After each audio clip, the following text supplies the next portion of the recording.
bisa berdiri di atas mimbar ini karena hampir 4 hari ini saya benar-benar mengalami kelemahan tubuh yang sudah lama saya nggak mengalami seperti ini.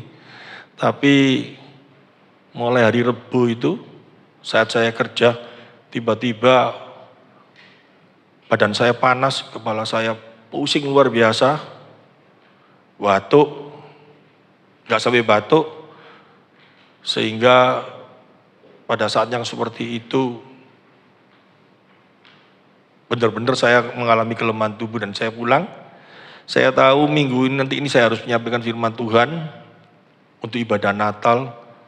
Saya minta pertolongan Tuhan.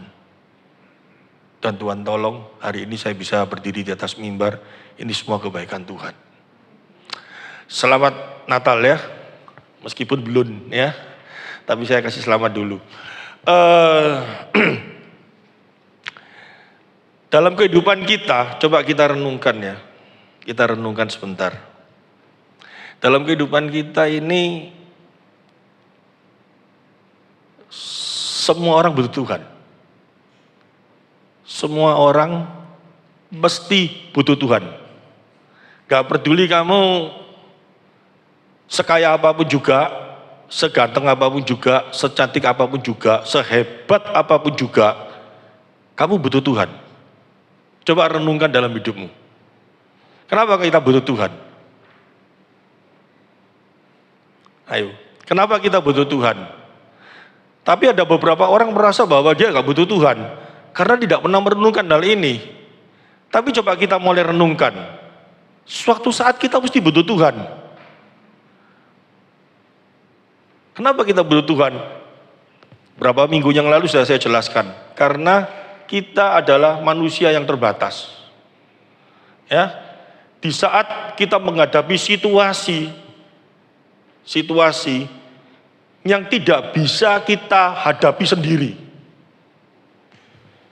yang tidak mungkin bisa kita hadapi dengan kekuatan kita, yang tidak mungkin bisa kita hadapi dengan pikiran kita, yang tidak mungkin kita bisa hadapi dengan segala kemampuan kita, uang kita, apapun juga, tidak mungkin kita bisa hadapi.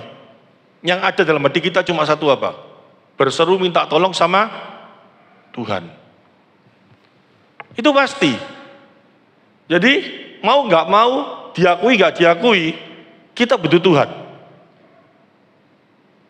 Amin. Pasti. Ya coba kita renungkan.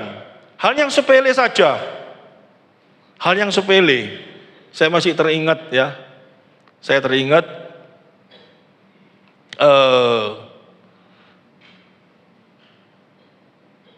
teman saya diajak ke gereja, nggak mau.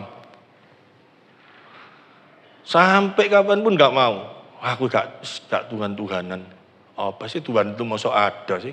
Si penting itu kerja, dapat duit, ya, dapat duit, sehat, berbuat baik sama papa mama, ya wis itu paling enak lancar. Yang ngomong seperti itu.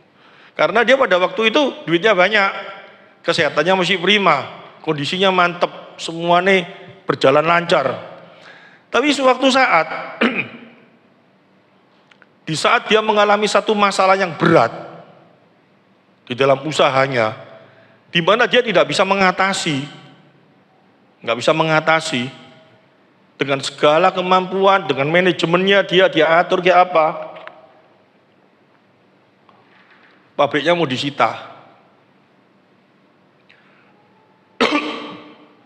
Dia mulai khawatir, dia mulai kehilangan harapan.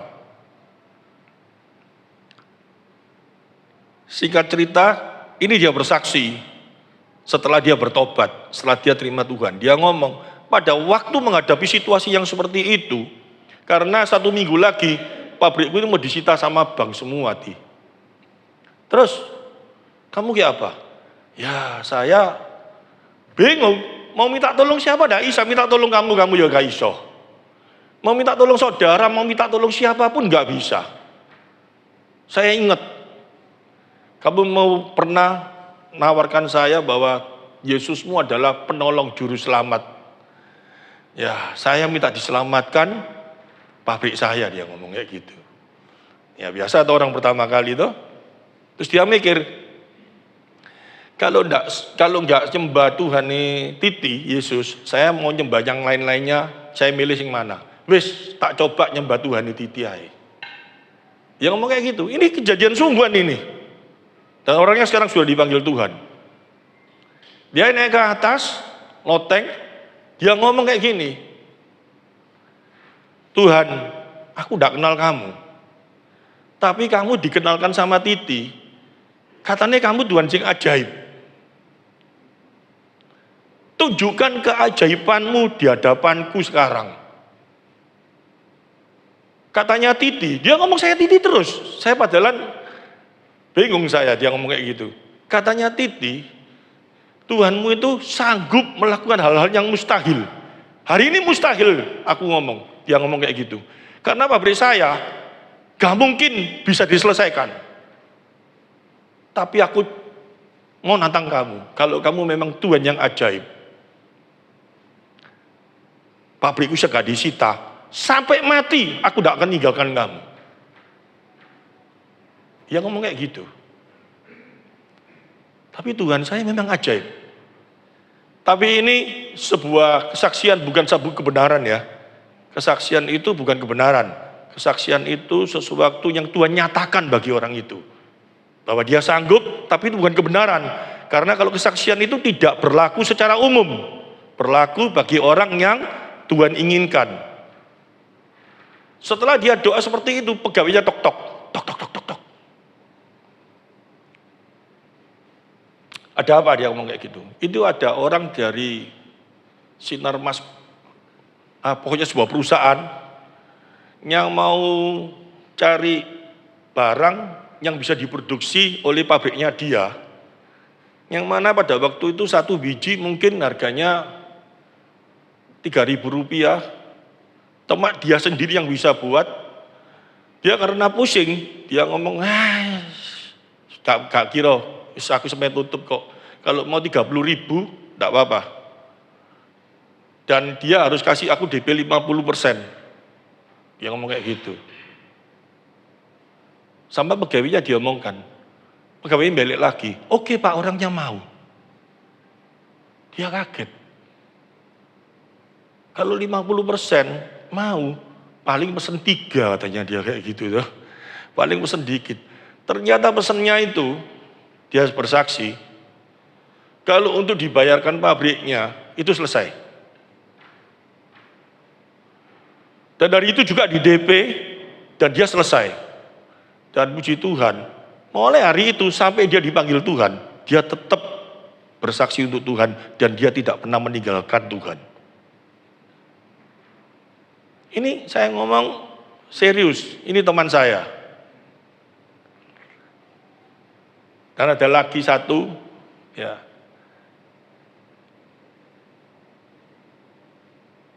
Kejadiannya, ya berapa hari yang lalu, saudara saya lah ini ya. Kebanjiran, bingung. Iya, kebanjiran bingung. Mau diatasi sendiri gak mungkin bisa, wong dia bukan montir, betul lah. Dia bukan seorang yang bisa nyetir mobil. Tiba-tiba mobilnya mogok. Ini bagaimana ini? Mau minta tolong saya tidak mungkin.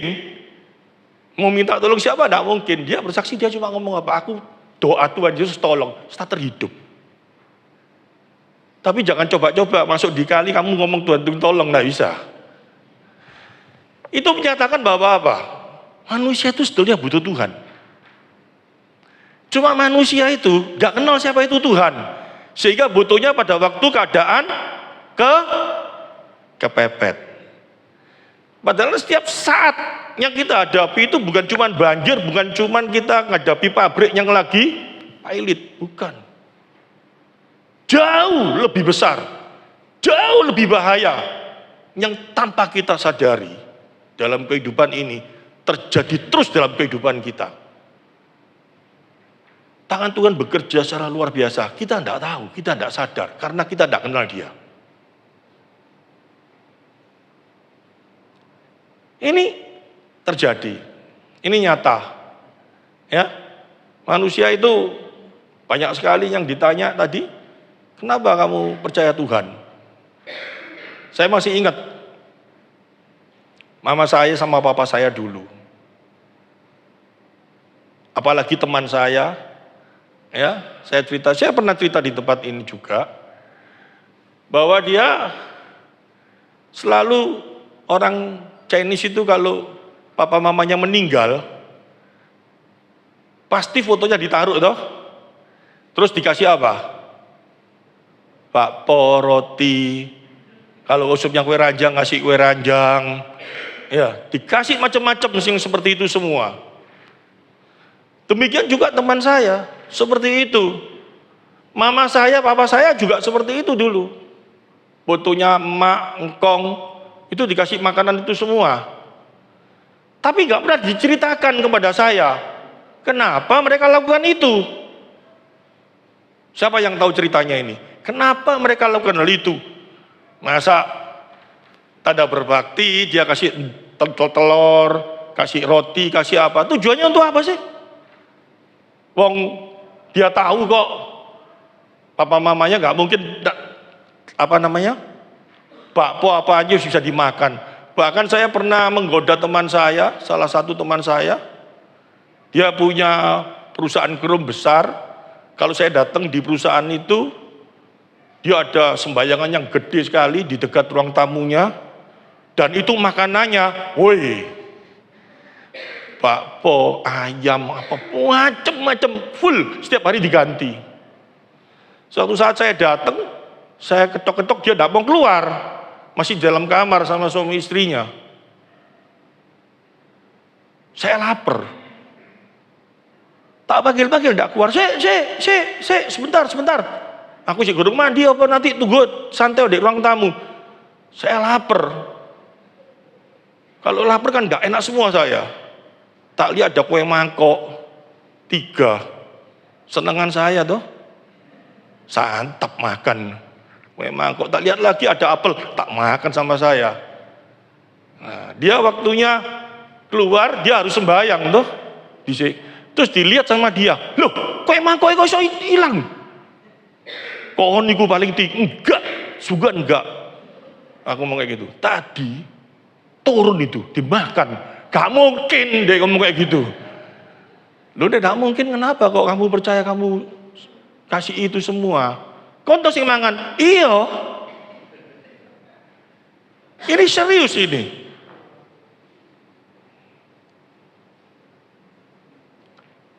Gak kenal, gak tahu. Dia lakukan itu semua gak tahu. Kenapa sih? Kok orang Cina sering melakukan sembahyang itu semua? Ada ceritanya itu. Itu cuma cerita. Tapi dijadikan tradisi. Ceritanya apa? Ceritanya ada seorang anak yang puhau. Ya, puhau itu bahasa Mandarinnya yang tidak baik sama orang tua. Di mana anak ini tinggal sama ibunya, orang dua. Anaknya kalau pergi ke sawah, bekerja, ibunya masak di rumah, masak. Nanti kalau jam 11 belum datang, anaknya mulai meso-meso, morang-moring, tidak karu-karuan. Ibunya kalau datang bawa makanan itu telat, datang langsung dipukuli sama anaknya. Suatu saat anaknya lagi kerja, mamanya masak di rumah, dan mamanya lihat jam. Waduh, telat ini, mateng aku, nanti aku pasti dihajar sama anakku ini.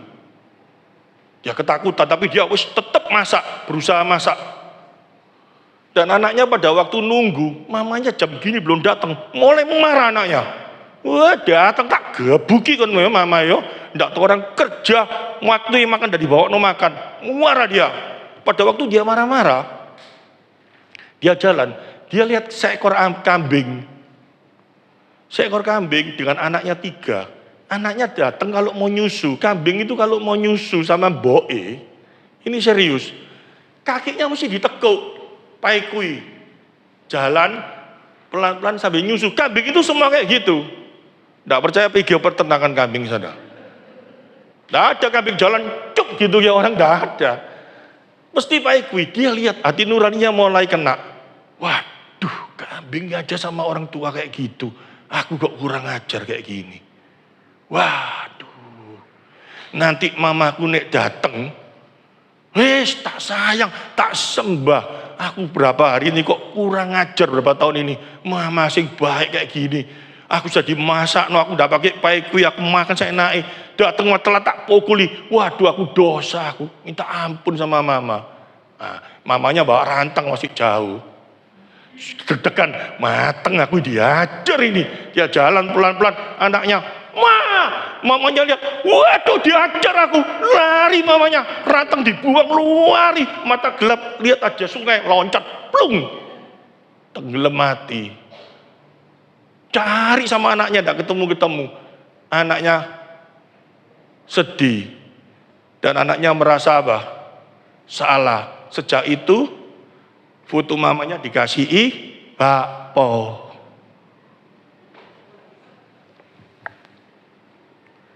Itu masalahnya.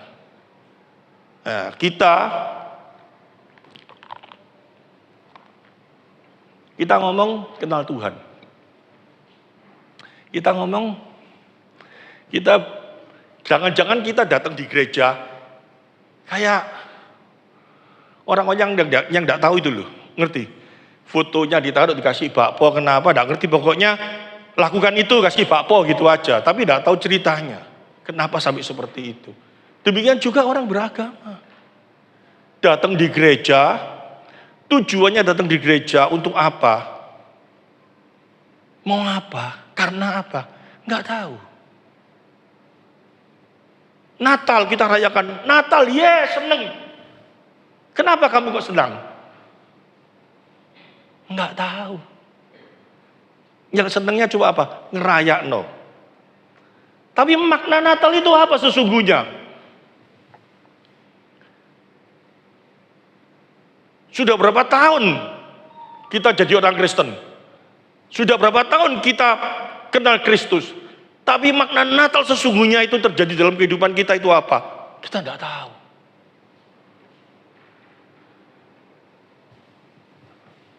Kita datang di gereja cuma dengan satu keperluan yang cuma seperti itu tadi loh. Melakukan satu budaya, kebiasaan. Tetapi makna Natal sesungguhnya tidak ngerti. Bahkan ditanya, kenapa Tuhan kok harus jadi manusia? Tidak ngerti.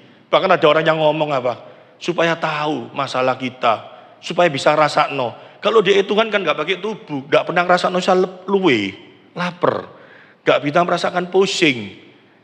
Kalau dia sudah jadi manusia bisa rasakno pusing, jadi kapok gitu dah. Banyak orang berpikir seperti itu, nggak ngerti. Kenapa Allah kok harus jadi manusia? Kenapa pada waktu kelahirannya kita bersorak-sorai luar biasa? Kita percaya bahwa dia itu adalah Allah yang datang di dunia. Amin. Tujuannya apa dia datang di dunia? Kenapa dia harus hadir di dunia? Ini kalau kita tahu. Ini kalau kita benar-benar mengerti hal ini, maka kita baru benar-benar bisa memaknai ibadah sesungguhnya.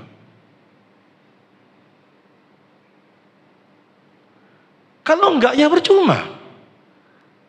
Enggak ada artinya semuanya itu. Kenapa dia tetap harus jadi manusia? Ya, saya kan kemarin ngomong ya. Kalau Natal saya harus penginjilan karena banyak orang-orang yang mungkin lama enggak ke gereja. Jadi saya ingatkan kembali. Makna Natal itu sangat luar biasa bagi setiap orang yang benar-benar mengerti maknanya. Natal itu harus terjadi terus dalam kehidupan orang percaya. Kalau enggak, Natal seperti apa? Pada waktu saya masih kecil, aduh mau Natal seneng aku atau kenapa? Pakai baju baru, dapat duit, makan jajan. Terus apa lagi? Ya ada acara, bisa ngelencer. Gak ada bedanya. Oh hari Natal, weh seneng rek, habis gini apa? Libur, gitu toh. Habis gini apa? Mau tamasya, habis gini apa? Ya macam-macam. Tapi kesenangannya itu, maknanya itu apa? Kita diingatkan bahwa kita ini manusia-manusia yang berdosa. Keberdosaan kita ini gak bisa ditebus dengan kekuatan kita sendiri. Gak mungkin. Nah, pada waktu saya ngomong seperti ini, yang sudah jadi Kristen pun gak ngerti. Kenapa sih kok kita tidak bisa nebus dengan kekuatannya kita sendiri? Kenapa? Karena kita semua orang berdosa. Masa sih aku orang berdosa? Nah, kita mau menunjukkan bahwa diri kita lah berdosa dengan cara apa? Berusaha berbuat baik, benar toh? Bahwa kita menunjukkan bahwa kita tidak berdosa, kita berusaha berbuat baik. Manusia semua kayak gitu. Tidak mungkin nggak nunjukkan, oh itu orang berdosa masuk penjara kok. Oh itu orang berdosa, oh suka nipu. Oh itu orang berdosa. Aku tidak pernah nipu, aku tidak pernah masuk penjara. Aku sama orang tua baik. Apalagi?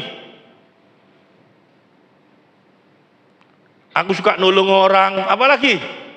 Ayo. Yang keluar dalam pikiran kita, coba keluarkan itu terus semua. Aku ini baik, aku ini baik. Tapi di belakang semua yang kita ngomong baik semua itu, hati kita loh yang paling tahu kita baik bener apa enggak. Aku ini baik sama orang ini kok. Aku tidak pernah jahat. Coba kita mulai mikir, baiknya karena apa? Kalau kita mulai nyelidik hati kita, ngeri enggak? Karena firman Tuhan ngomong, kalau kamu berbuat baik sama seseorang, karena orang itu memang baik sama kamu, pemungut cukai pun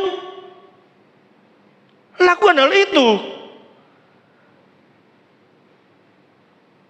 Yang disebut baik itu bukan seperti itu. Karena setiap kebaikan kita, ya, setiap kebaikan kita, setiap apa yang kita lakukan, pasti dengan satu tujuan untuk apa? Untuk diri kita sendiri, tidak mungkin untuk orang lain. Gak mungkin untuk memuliakan Tuhan. Gak ada yang baik. Manusia gak ada yang baik. Dan yang bisa menyelesaikan itu semua siapa? Tuhan sendiri.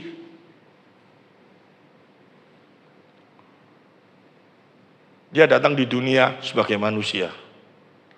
Untuk apa?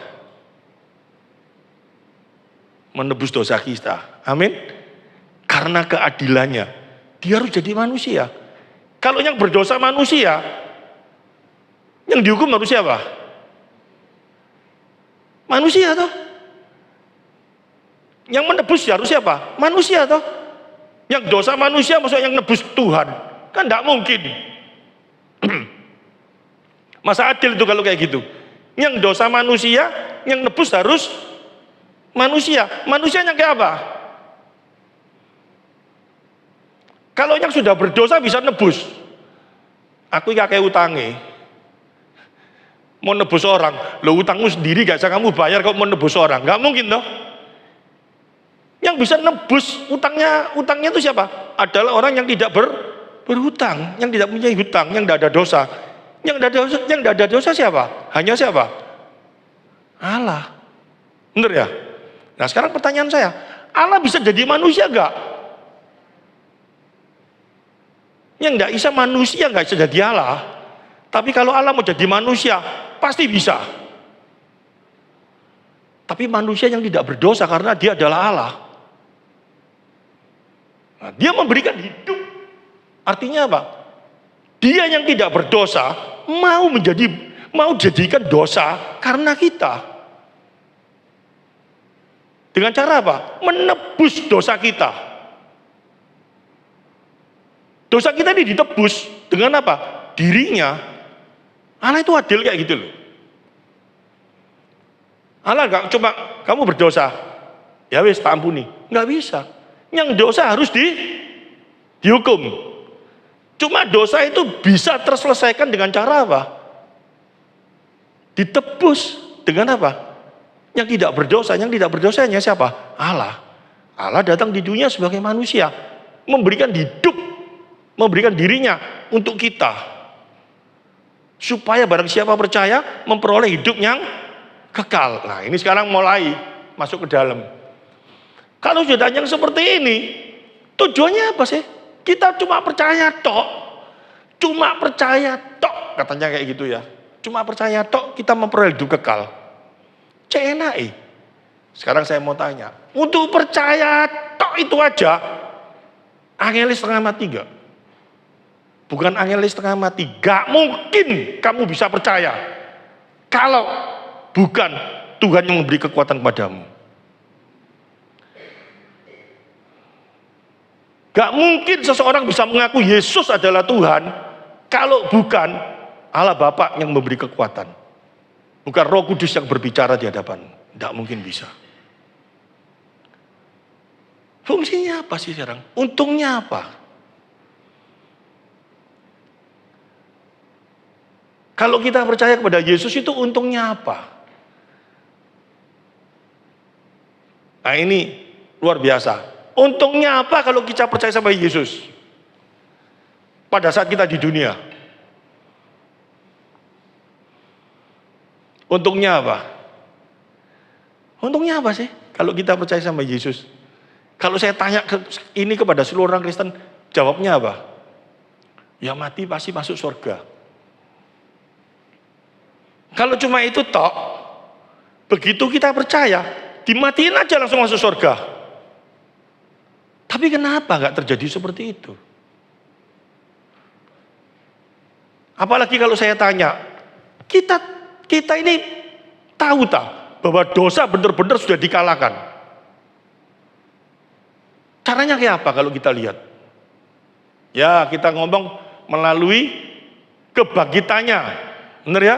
Dia mati, kalau bangkit itu berarti dosa dikalahkan, mau dikalahkan.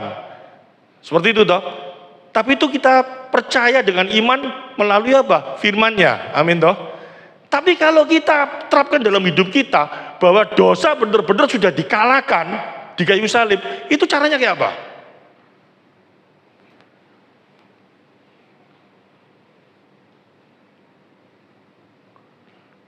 Kita punya Tuhan yang sangat luar biasa.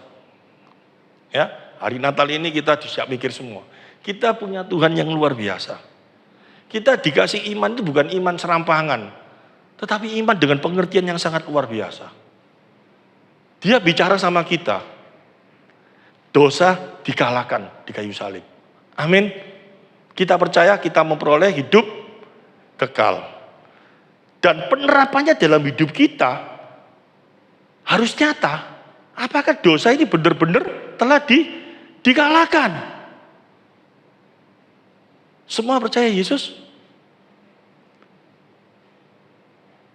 Dosa sudah dikalahkan dalam hidupmu? Mele, ngerti maksudnya? Dosa sudah dikalahkan dalam hidupmu? Mele, dosa yang enak, dosa yang gampang-gampang, ya dikalahkan sama aku. Bohong, gitu? Ya, terus apa lagi? Ya, dosa-dosa yang ringan-ringan. Tapi dosa yang benar-benar bukan ringan, bukan dosa semua berat, tidak ada yang ringan. Tapi dosa yang rasanya ya umum, gampang sekali lah dilaksanakan. Tetapi perintah Tuhan yang benar-benar, jawabnya kita apa? Enggak bisa. Salah satu kemarin saya kasih firmannya toh, gak usah dibuka ya, hari ini karena Natal ya. Ya, jadi kita semua tahu tentang mengampuni. Benar toh? Tuhan ngomong apa? Kamu harus mengampuni setiap orang yang bersalah padamu. Berapa kali? Berapa kali? 7 kali, 7 kali, 7 kali, tidak terbatas. Kita disuruh ngampuni. Jawabannya kita kayak apa?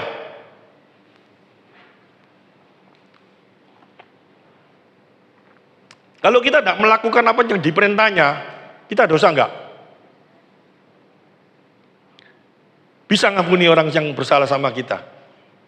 Ya dilihat salah sih, bener tuh? Ya nek salahnya cuma, ya tarape cuma setitik-setitik, ya tak ampuni. Tapi nek tarape wis kenemenan, ya jok ngomong aku Tuhannya gak ngampuni. Bisa ngomong kayak gitu loh. Padahal Tuhan ngomong apa?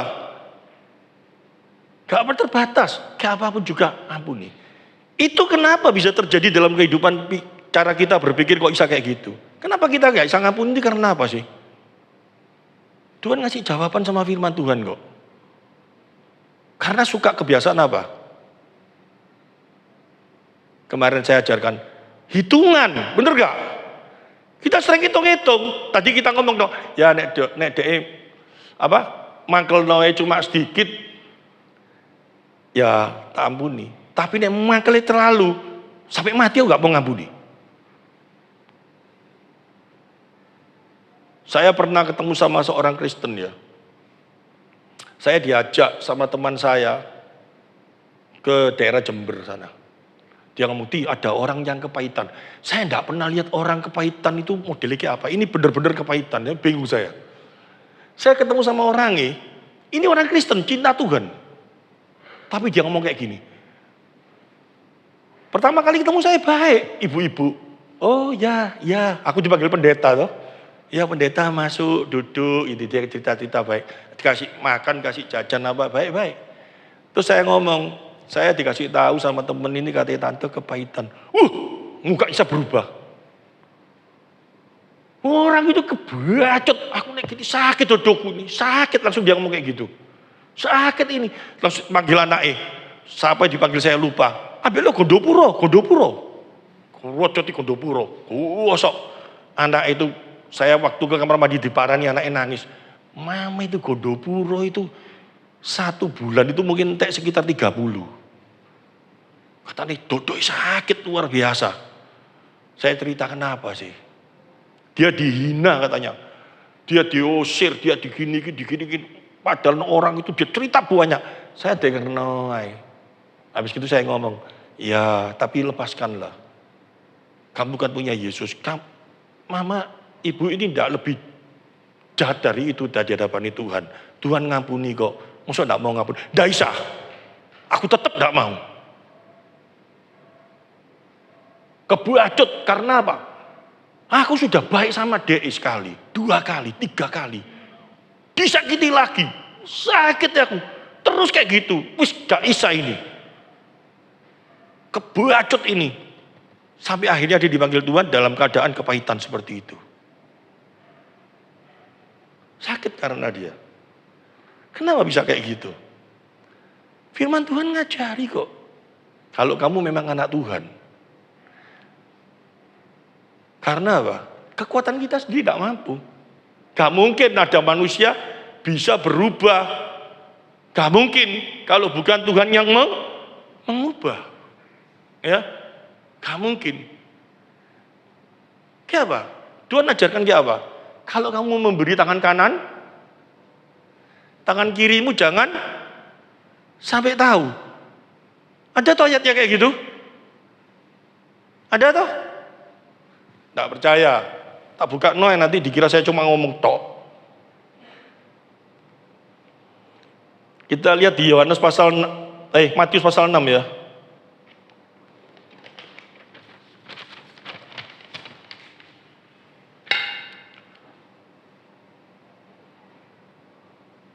Tangan kanan, tangan kiri itu loh. Lupa saya. Matius sudah berapa itu? Matius pasal 6 ayat 3. Tetapi jika engkau memberi sedekah, janganlah diketahui tangan kirimu apa yang diperbuat tangan kananmu. Tidak mungkin toh. Tangan kanan kita ngasih, tangan kiri tidak boleh tahu. Wong ini tangan-tangan kita sendiri semua. Maksudnya apa sih ini? Coba kita mulai terapkan dalam pikiran kita. Kalau kita melakukan sesuatu hal yang baik kepada seseorang, artinya apa? Gak usah diingat-ingat. Segala kebaikan yang kamu berikan sama seseorang. Kamu kalau mau lakukan hal yang baik, lakukan wis. Tapi kalau kamu ingat-ingat, Ingat-ingat, suatu saat kamu akan kecewa. Karena pada saat kamu menerima kejelekan dari seseorang itu, aku sudah berapa kali kasih tangan kanan dengan hal yang baik. Terus. Ini Tuhan ajarkan. Tetapi jika engkau memberi sedekah, jangan diketahui tangan kirimu apa yang berbuat tangan kananmu. Kalau kamu memberi, berilah dengan orang Surabaya ngomong bang, legowo. Ngerti maksudnya? Berikan. Mau besok dia balasnya elek mau apa? Karena sudah diterapkan di sini, aku memberi karena aku mengasihi. Aku memberi karena supaya Kristus ditinggikan. Bukan supaya dia ingat siapa aku. Karena banyak sekali orang tua di masa tuanya itu menderita. Karena apa? Setiap saat memberi kebaikan kepada anaknya, tangan kirinya ngatur terus, ngerti maksudnya? Papa kerja setengah mati, banting tulang, banting das. Ya, buat kamu ya. Kan besok gak ingat Papa, kan tak cepet dasmu. Apalagi? Papa, mama, sudah tak masak no benari. Kan besok ya, tak sotil kan. Itu keluar terus dalam pikiran kita.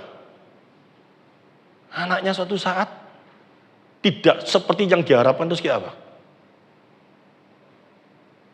Ngundat dari A sampai Z, yang setiap hari yang ada dalam pikirannya kayak apa? Bisa santai, bisa sejahtera. Setiap hari yang ada pikirannya kayak apa?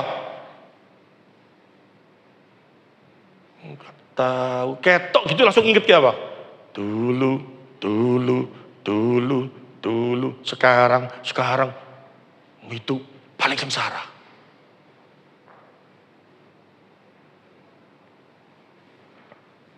Apalagi di dalam kitab Roma dijelaskan, jangan hitung-hitungan, jangan berhutang. Jangan berhutang bukan berarti orang Kristen tidak boleh hutang. Hutang bank, hutang siapa? Gak masalah asal bayar. Bener gak? Jangan berhutang itu apa artinya? Ada orang baik sama kita, aduh aku utang kebaikan biar orang itu satu. Baikan 2 kali, utang kebaikan 2 kali, 3 kali, 4 kali. Tak bales, wis lunas.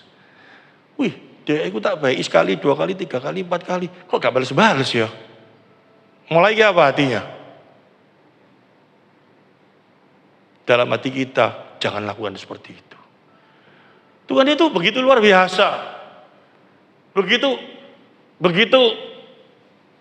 luar biasanya itu kayak apa? Itu bisa terjadi, kita bisa memiliki hikmat kayak gitu. Kita bisa menerima hal yang seperti itu dalam hati kita. Apabila Roh Allah ada dalam diri kita. Baru kita bisa dituntun dalam hal yang itu. Kalau enggak mungkin. Saya jelaskan firman yang seperti ini sedemikian jelasnya. Tangan kanan, tangan kiri, gak boleh, yang paling gampang itulah. Pulang sampai sini tutup luar. Tetap hitung-hitungan enggak? Tetap. Tapi kalau ada Roh Kudus langsung diingatno ndak? Diingatkan, jangan hitung-hitungan. Nanti kalau hitung-hitungan yang rugi siapa? Diri kita sendiri pasti.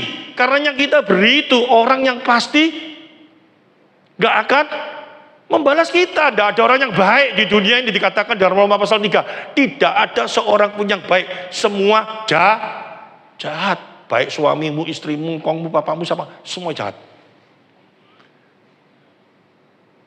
Yang paling baik itu siapa? Tuhan. Berikanlah segala sesuatu untuk kemuliaannya. Maka kamu tidak akan kecewa. Itu Tuhan kita. Loh, sekarang dalam hal ini aja, ngampuni aja orang Kristen ya apa? Kalau kamu gak bisa ngampuni, aku pun tidak akan mengampuni kamu. Bener gak? Terus kita ngomong, wah aku minta ampun mbak kamu kok. Ya tapi aku ngomong, kamu harus bisa ngampuni. Ya aku gak bisa ngomong dia kayak gitu. Lah ini hati. Aku tidak menurut, karena aku sedang mangkel. Terus kita desek mau masuk surga. Diterima gak kira-kira? Coba kita pikirkan hal itu. Tapi kita gak bisa langsung. Tapi saya percaya, kuasa Roh Kudus akan memimpin kita terus. Amin. Dia akan mencerahkan kita, dia akan mengubah kita. Yang dulunya kita kalau kepahitan sama orang itu perlu gondopuro, ya, supaya pewarna, supaya enak. Tapi saat ini, pada waktu Allah Roh Kudus, cuma perlu satu apa? Tuhan Yesus, tolong aku. Artinya apa? Bahwa kita nggak mampu menghadapi ini. Dan dia pasti tolong nggak? Barang siapa berseru, aku akan menjawab. Ketok dibukakan. Itu luar biasa loh firman Tuhan itu. Ini dimengerti dengan baik. Tanpa kelahiran Kristus di dunia, gak mungkin kita bisa mengerti ini, gak mungkin kita bisa menerima ini, gak mungkin Roh Allah ada dalam diri kita. Amin. Karena begitu besar kasih Allah kepada manusia, maka diberikannya anaknya yang tunggal, supaya barang siapa percaya memperoleh hidup kekal. Kok bisa? Ya karena sudah ditebus. Pada saat kita percaya, ada sesuatu yang dahsyat, yaitu apa? Roh Allah diberikan kepada kita untuk menyatakan bahwa kita menjadi miliknya. Kalau kita sudah menjadi miliknya, berarti kuasa dosa dapat dikalahkan enggak? Bisa. Di dalam Efesus dijelaskan, no? Barang siapa percaya Kristus adalah Tuhan, saat itu juga Roh Allah dimeteraikan dalam hidupmu. Benar ya? Nah, tujuan Roh Allah dimeteraikan untuk apa? Supaya kita selalu dan selalu dalam situasi apapun juga dia memberi pertolongan kepada kita. Menghibur, apalagi menghibur, memberi jalan. Ini dikelirukan lagi. Orang Kristen ini bahaya sekali kalau tidak selalu hidup bersama dengannya, merenungkan terus, diselewengkan lagi dalam pikiran kita. Buktinya apa? Coba kita lihat di dalam Filipi pasal 4 ayat 13.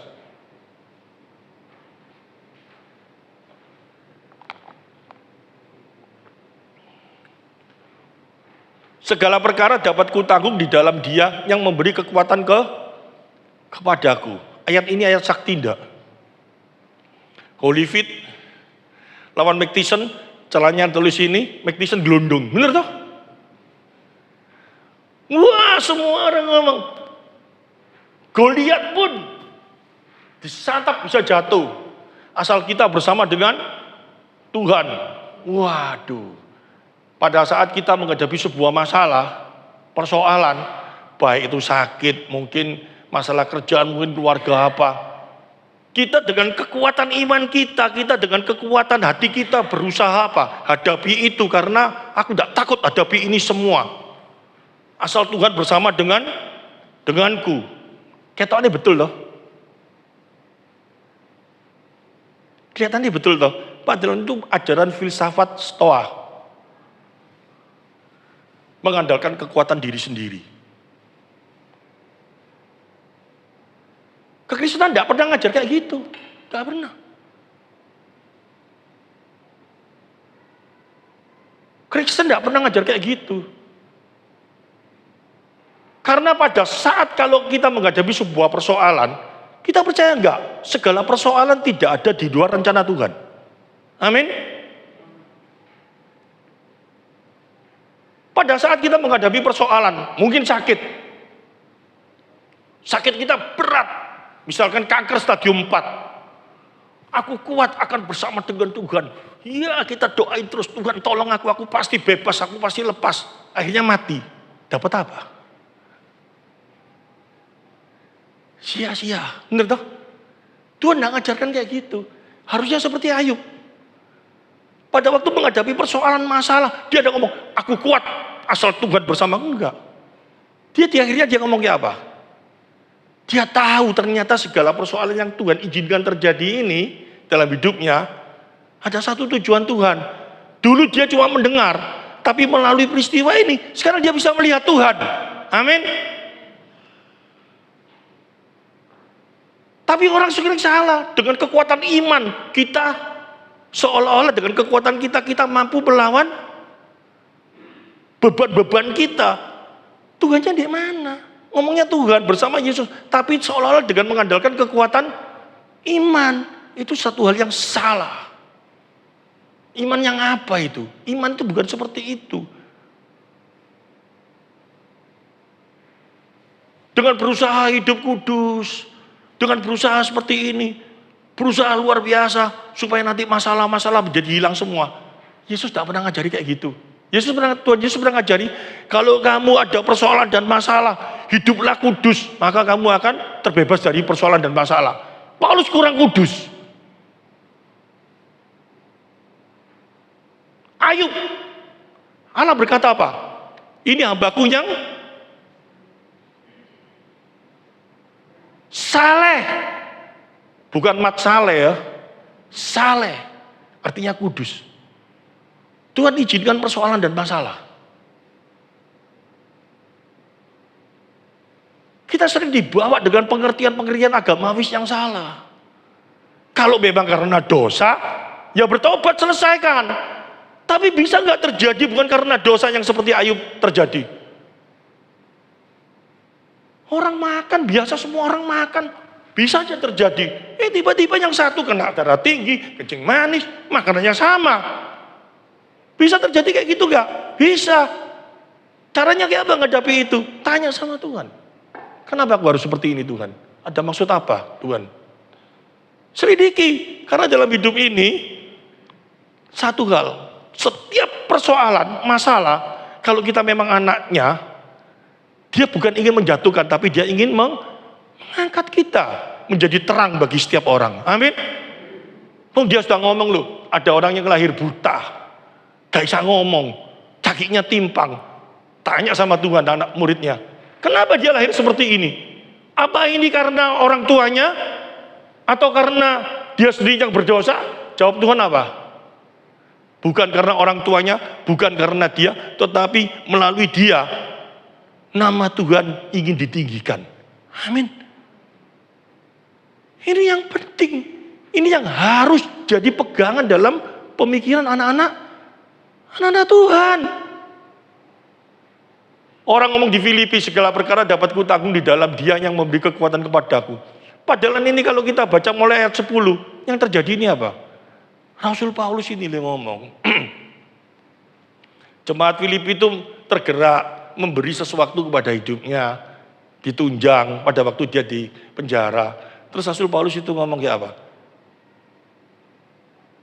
Memuji-muji jemaat itu yang sudah memberi. Wah, kamu luar biasa, kamu baik. Sekarang banyak kayak gitu gak di gereja-gereja? Yang ngasih banyak, wah baik, luar biasa. Pendetanya todok setengah mati sama orang yang punya duit banyak. Tapi dia ajarkan. Rasul Paulus itu ngomong apa? Kalau kita lihat ayat di atasnya coba, 11. Kukatakan ini bukanlah karena kekurangan, sebab aku telah belajar mencukupkan diri dalam segala keadaan. 12. Aku tahu apa itu kekurangan dan aku tahu apa itu kelimpahan. Dalam segala hal dan dalam segala perkara tidak ada sesuatu yang merupakan rahasia bagiku. Baik dalam hal kenyang maupun dalam hal kelaparan, baik dalam hal kelimpahan maupun dalam kekurangan. Satu yang dia pegang. Setiap masalah terjadi dalam kehidupannya, dia percaya itu semua terjadi dan itu dia mampu lewati. Itu semua karena Tuhan yang ada dalam hidupnya. Dia itu mau ngomong kayak gitu loh, segala perkara dapat kutanggung di dalam Dia. Artinya apa?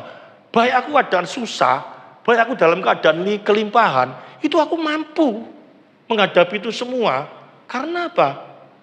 Karena Dia, bukan karena siapapun juga dalam hidupnya. Nah, untuk mau sampai seperti itu, tidak gampang. Perlu dilatih, perlu belajar. Gak ujuk-ujuk langsung bisa ngerti seperti ini semua. Pelan-pelan belajar.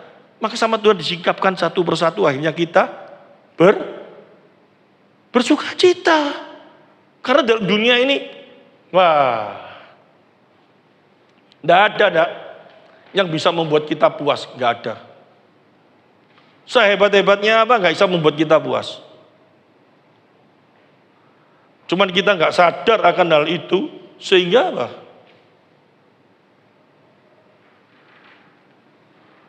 Yang kita cari cuma apa?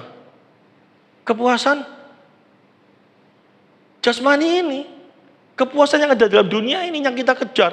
Kita beribadah, kita datang sama Tuhan untuk memuaskan apa? Keinginan-keinginan kita dalam dunia ini. Cuman itu aja, padahal dalam dunia ini berapa lama sih? Coba kita mulai pikir berapa lama?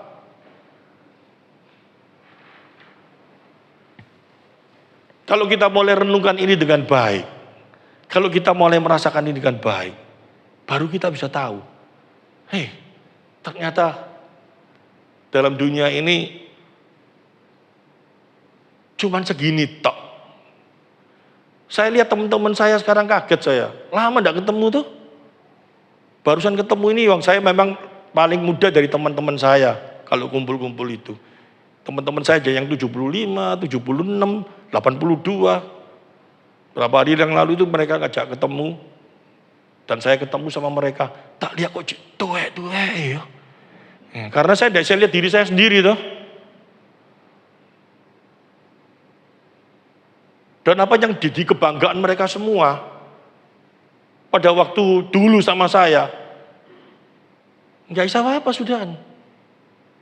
Semua nggak ada yang bisa dibanggakan. Yang ada cuma apa? Mengeluh. Mengeluh luar biasa. Yang hobi badminton. Tanya iki apa saiki? Aduh ti. Nyekel raket aja gak kuat kok main. Kepingin, tapi nyekel raket iki lho wis rasane awake sengkol luar biasa.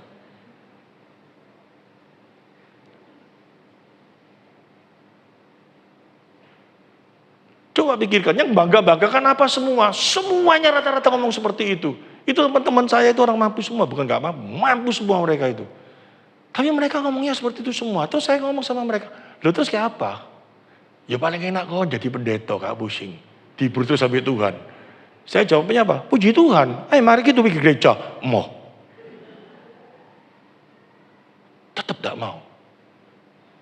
Dia tahu tapi gak mau. Karena apa? Gak dapat kasih karunia.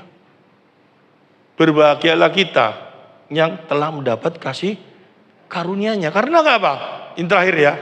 Kita buka di dalam Titus pasal 3 ayat 2 sampai 8.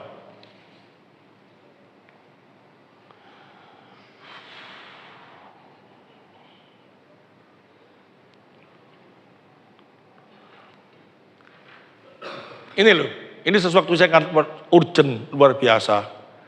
Di dalam kehidupan kita ini musuh kita yang paling berat itu apa? Dosa. Yang membuat kita susah itu apa? Dosa. Ya. Yang membuat kita susah dalam kehidupan ini itu apa? Dosa. Kecuali kita suka-suka saja sama dosa. Tapi itu pun secara hati nurani kita pasti gak ada sejahtera lah kalau orang lakukan dosa. Gak mungkin ada sejahtera. Gak mungkin. Saya ngaku di atas mimbar ini saya melakukan dalam hidup saya segala dosa itu mungkin sudah pernah saya lakukan. Kan gak ada orang yang tahu. Tetapi yang paling tahu siapa? Saya sama Tuhan saya. Gak ada sejahtera dalam diri saya. Malu. Susah, bermacam-macam. Itu tuntutan dosa sedemikian beratnya. Cara melepaskannya kayak apa? Gak bisa. Rasul Paulus saja ngomong kok, roh ini nurut, daging ini lemah. Dan kita ini hidup masih pakai daging apa enggak? Masih seneng kue tiaw kok. Masih seneng makan, masih semua pakai daging. Dan daging ini nuntut terus. Nah, cara melepaskan dari tubuhnya lemah ini caranya kayak apa? Manusia berusaha enggak? Contohnya berusaha apa? Pergi ke gunung. Nyepi, bertapa, bener enggak? Sering lihat film kayak gitu enggak? bertapa, mau menjauhi segala kemaksiatan katanya. Terus yang terjadi apa? Dalam pikirannya, datang perempuan telanjang di depannya, wah film itu dia menang. Habis gitu dia masuk dalam gua itu, terus apa dia turun lagi? Ketemu lagi gak Capjai? Gak ada selesainya. Gak bisa dilawan dengan kekuatan kita. Mau kayak apapun gak akan bisa. Ini pokok persoalan yang membuat manusia gak bisa sejahtera. Tapi gak sadar. Yang bisa menyelesaikan siapa? Hanya Kristus. Kok bisa? Karena pada saat kita percaya, saat itu juga Roh Allah yang dijanjikan itu diberikan pada kita. Ngerti maksudnya? Diberikan pada kita supaya kita mampu untuk menghadapi kuasa dosa itu. Loh, tapi aku bisa jatuh. Bisa, tapi kamu gak akan tergeletak. Amin. Artinya apa? Setelah kita terima Kristus, kita bisa berdosa lagi. Bisa. Saya ngomongi keras loh, bisa, karena saya pernah lakukan terus. Bukan terus, pernah saya jatuh. Tapi diingatkan sudah, ngerti? Nggak boleh, ditahan. Itu fungsi Roh Kudus. Janganlah mereka memfitnah, janganlah mereka bertengkar, hendaklah mereka selalu ramah dan bersikap lemah lembut terhadap semua orang. Ini kalau orang sudah terima Tuhan. Terus, karena dahulu kita juga hidup dalam kejahilan, tidak taat, sesat, menjadi hamba berbagai-bagai nafsu, keinginan dan hidup dalam kejahatan, kedengkian, keji, saling membenci. Terus, tetapi ketika nyata kemurahan Allah, juru selamat kita, kasihnya kepada manusia, pada waktu dia telah menyelamatkan kita, bukan karena perbuatan baik yang telah kita lakukan, tetapi karena rahmatnya oleh permandian kelahiran kembali dan oleh pembaruan yang dikerjakan oleh Roh Kudus. 6. Yang sudah dilimpahkannya kepada kita oleh Yesus Kristus juru selamat kita. Dilimpahkan itu artinya apa? Diberikan. Amin. Melalui siapa? Kristus Yesus. 7. Supaya kita sebagai orang yang dibenarkan oleh kasih karunia-Nya berhak menerima hidup yang kekal sesuai dengan pengharapan kita. Sampai dengan ayatnya ke-8. Perkataan ini benar dan aku mau supaya engkau dengan yakin menguatkan agar mereka yang sudah percaya kepada Allah sungguh-sungguh berusaha melakukan pekerjaan yang baik, itulah yang baik dan yang berguna bagi manusia. Ini terakhir ya. Saya tidak mau berpanjang karena yang baru pertama kali duduk di gereja mungkin kalau sudah hampir 1 jam kan panas semua. Ya, jadi saya nggak berpanjang dan kita semua tahu inti daripada ibadah Natal hari ini. Kristus datang di dunia sebagai manusia dengan satu tujuan, untuk memberikan hidup bagi kita. Kematiannya di kayu salib menunjukkan keadilan Allah dinyatakan di dalam hidupnya. Setelah itu dia mati, benar-benar mati, dia bangkit dari kematian, menunjukkan bahwa pengorbanannya diterima oleh Allah. Pengorbanannya sempurna, dan setelah dia menerima dan dia diterima, buktinya apa? Dia bangkit dari mati. Dan dia berkata, barang siapa percaya kepadanya, memperoleh hidup kekal. Caranya bagaimana? Sesuai janjinya. Barang setiap orang percaya dengan benar, maka setiap orang percaya itu diberikan Roh Allah di dalam hidupnya. Tujuan Roh Allah diberikan bagi setiap orang percaya dengan satu tujuan, supaya pada saat kita menghadapi kuasa dosa, Roh Allah bekerja memberi kekuatan bagi kita untuk melawan kuasa dosa. Ini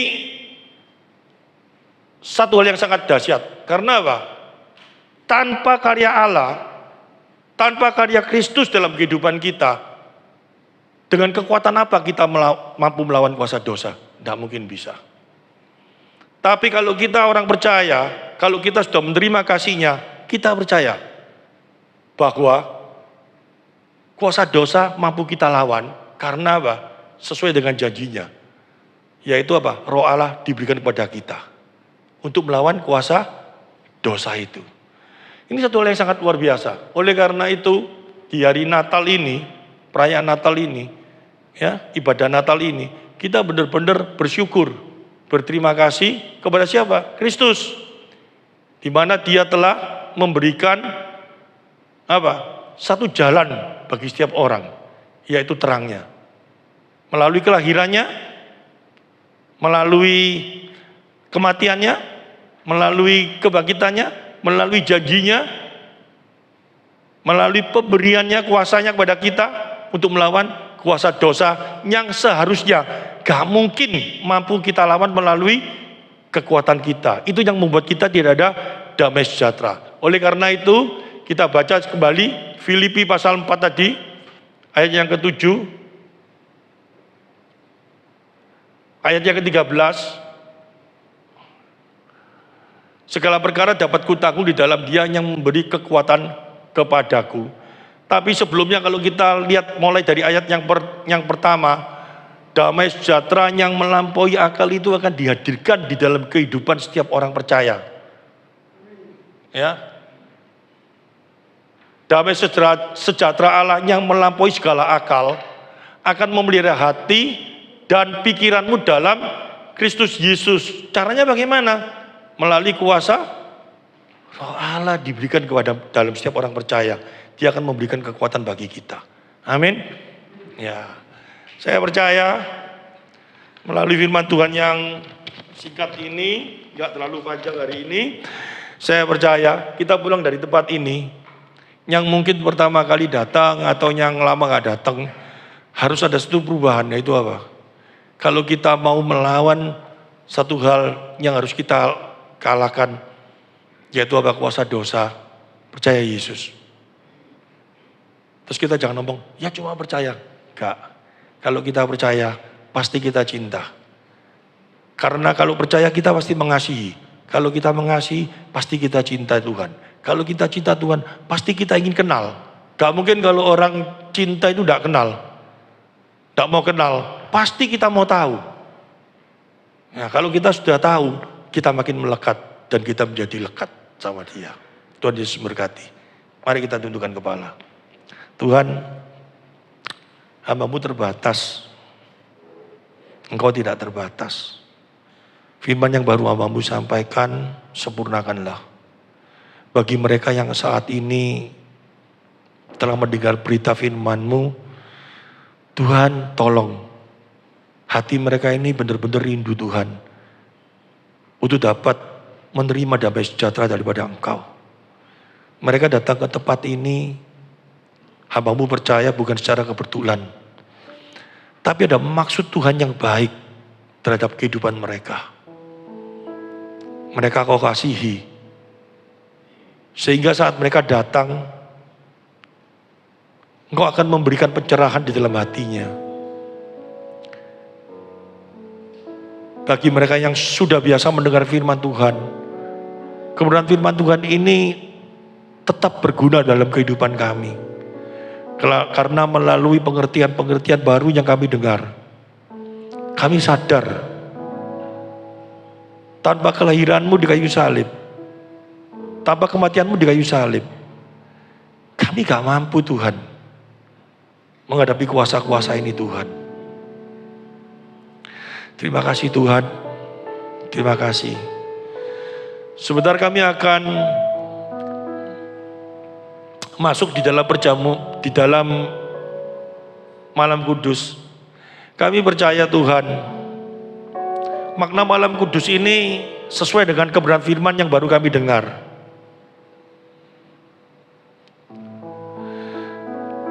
Di mana lilin yang kami pegang ini bersinar terang. Tetapi apakah hati kami juga sudah menjadi terang bagi dunia ini?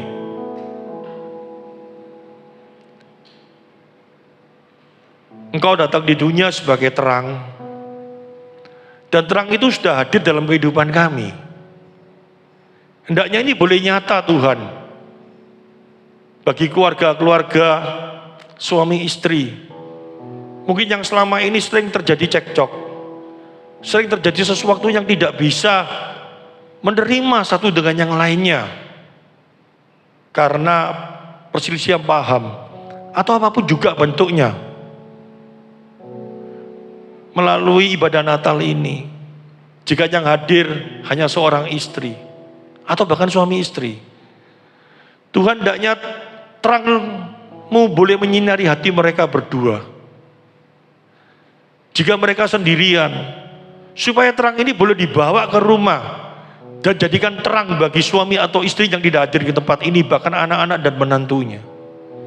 Sehingga keluarga-keluarga Allah ini boleh terbentuk dan kasih Allah boleh dinyatakan. Dunia bisa melihat betapa baiknya anak-anak Tuhan. Satu pernyataan bahwa dosa telah dikalahkan boleh nyata melalui hidup kami, Tuhan. Yes, Lord.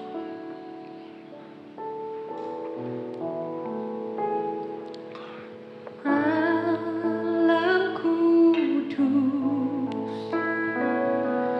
sunyi senyap, Bintangmu gemerlap, juru selamat manusia. Saya undang cepat bangkit berdiri. Datang di dunia, Kristus anak Daud. Kristus anak Daud. Malam kudus, Sunyi senyap, bintangmu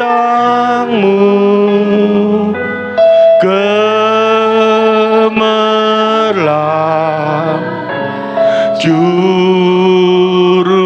selamat manusia.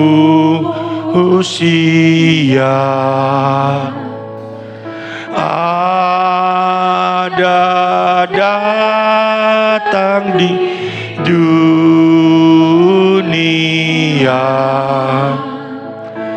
Kristus anak Daud.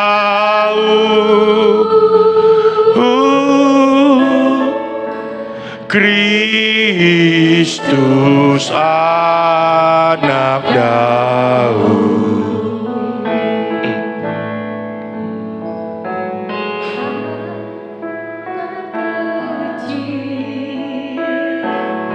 anak kudus, Tuhanku padamu, Tentara surga menyanyi merdu, bawa kabar kedatanganmu, Kristus anak Daud. Kristus anak Daud. Terima kasih Tuhan. Kami percaya terang itu sekarang benar-benar sudah ada di dalam setiap hati kami. Dan hendaknya terang itu boleh terpancar keluar melalui setiap pribadi kami. Sehingga orang bisa melihat Kristus di dalam setiap hidup kami. Kerinduan kami saat ini di antara kami, saudara-saudara kami, orang di sekitar kami yang belum pernah melihat terang itu. Kami pakai Tuhan, Engkau pakai kami Tuhan. Engkau memberikan kami roh-Mu di dalam setiap pribadi kami. Sehingga melalui kuasa roh-Mu, kami boleh menjadi terang bagi orang-orang di sekitar kami. Di dalam segala kelemahan kami, di dalam segala ketidakmampuan kami untuk mencerna firman-Mu, Kau telah menjanjikan bahwa kuasa roh-Mu akan menuntun kami, akan membimbing kami, supaya kami boleh mengerti kebenaran firman-Mu. Sehingga saat kami mengerti, boleh kami terapkan di dalam kehidupan kami. Sehingga kuasa-kuasa dosa itu boleh kami kalahkan di dalam kuasa-Mu Tuhan. Ini jadi pengharapan kami dalam hidup ini Tuhan. Cobanya dikasih Tuhan, terimalah berkat dari Bapa, Anak dan Roh Kudus. Diberkatilah engkau di dalam segala pekerjaan-Mu. Apa yang engkau kerjakan, apa yang kau lakukan, Tuhan buat berhasil. Karena setiap keberhasilan-Mu hanya nama Tuhan yang dimuliakan. Haleluya. Amin. Silakan duduk Bapak Ibu Saudara sekalian. Diberkati di dalam firman Tuhan. Amin. Kita mau jadi berkat dimanapun kita berada. Sebab kita tahu kita semua adalah anak-anak Tuhan. Ada terang di dalam hati kita. Sebelum kita melanjutkan di dalam acara Natal, sebelumnya kita akan sama-sama berdoa untuk persembahan. Mari kita berdoa. Mari kita satu dalam doa. Bapa di surga, kami bersyukur untuk hari ini. Kau hadir bagi kami secara limpah. Kami akan memberi dengan hati yang sungguh karena kami sudah menerima segala sesuatu yang baik bagi kami ya Tuhan. Kau berkati tangan-tangan yang memberi. Biar nama Tuhan dipermuliakan melalui pemberian kami ini ya Tuhan. Berkati tangan-tangan yang mengelola. Biar nama Tuhan dipermuliakan melalui gereja ini. Terima kasih ya Tuhan Yesus. Haleluya. Amin. Persembahan kali ini akan diiringi sama anak-anak sekolah minggu. Suara yang merdu, anak-anak yang berani untuk memuliakan Tuhan.